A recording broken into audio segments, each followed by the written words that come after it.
નવસારી જિલ્લામાં હાલ બેવડી ઋતુનો અનુભવ થઈ રહ્યો છે, જેના કારણે વાતાવરણની પરિસ્થિતિ દિવસે દિવસે બદલાઈ રહી છે, જેને લઈને સિઝનલ ફ્લૂના ઇન્ફેક્શનના પેશન્ટો વધી રહ્યા છે.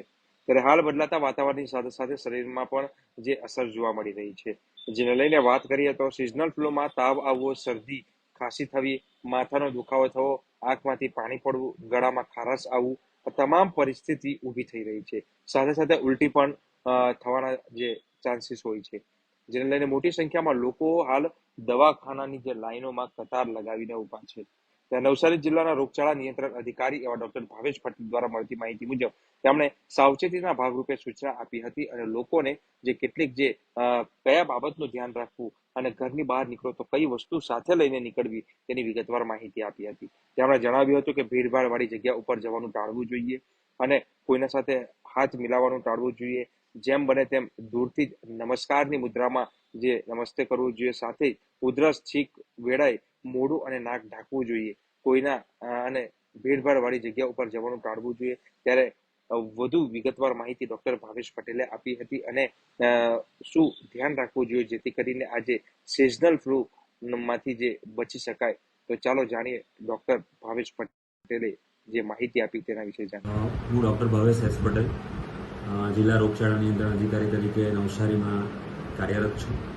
હાલમાં જે વાતાવરણની પરિસ્થિતિમાં જે ચેન્જીસ આવી રહ્યા છે એ દરમિયાન હાલ ફ્લૂ એટલે કે સિઝનલ ફ્લૂ ટાઈપના ઇન્ફેક્શનના પેશન્ટો આવી રહ્યા છે, જેમાં મુખ્યત્વે જો જોવા જઈએ તો દર્દીને ભારેથી અતિભારે તાવ આવવો, શરદી ખાંસી થવી, શરીર તૂટવું, ગળામાં ખરાશ આવવી અને ક્યારેક ડાયરિયા, વોમિટિંગના સિમ્ટમ પણ હોય છે.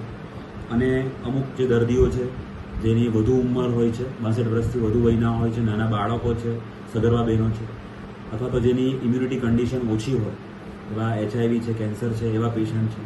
તો એવા લોકોને આ સમયે આવા જો કોઈ પ્રકારનું ઇન્ફેક્શન જણાય તો તાત્કાલિક અમારી આરોગ્ય વિભાગની ટીમનો ખાસ સંપર્ક કરે, જેથી કરીને જો એ શંકાસ્પદ સિઝનલ ફ્લૂનું દર્દી હોય તો એને તાત્કાલિક આપણે સારવાર આપી દઈએ અને જેથી કરીને આપણે કોઈપણ પ્રકારની એમાં મોર્ટાલિટી કે મોર્બિડિટી અથવા તો કોઈ વધારે પડતું હોસ્પિટલમાં દાખલ થવાની જરૂર પડે એવી પરિસ્થિતિને આપણે હાલ અટકાવી શકીએ.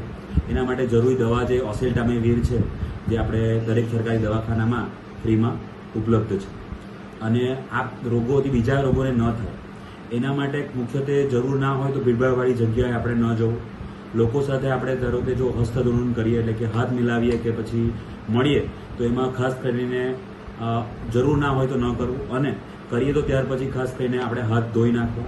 મુખ્યત્વે જ્યારે કોઈને શરદી ખાંસી થઈ હોય તો ત્યારે પણ તમને છીંક આવે તો એનો રૂમાલનો ઉપયોગ કરવો જેથી કરીને બીજા કોઈને ટ્રાન્સમિટ ન થાય. અને આપણે જ્યારે જમવાનું કે અન્ય કંઈ પણ વસ્તુનો ઉપયોગ કરવો હોય તો આપણે હાથના ખાસ કરીને સાબુથી અને સેનિટાઈઝરથી ખાસ હાથ ધોવા, જેથી કરીને આ રોગને આપણે ટ્રાન્સમિટ થતાં અટકાવી શકીએ.